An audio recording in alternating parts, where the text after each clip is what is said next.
never seen anybody fly like that.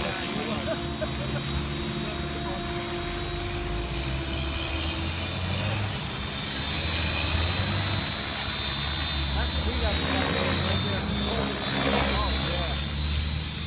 My wife and my brother-in-law were like, let's get a plane. Let's get a plane. I was like, God, they called me at work. Yeah, all right, I'll go around. We'll split it 3 ways. My wife. By the time I got home, they flew the plane and flew away. I never even saw it. It cost me $80 or something. So they got another one, and I never got to fly the transfer wreck.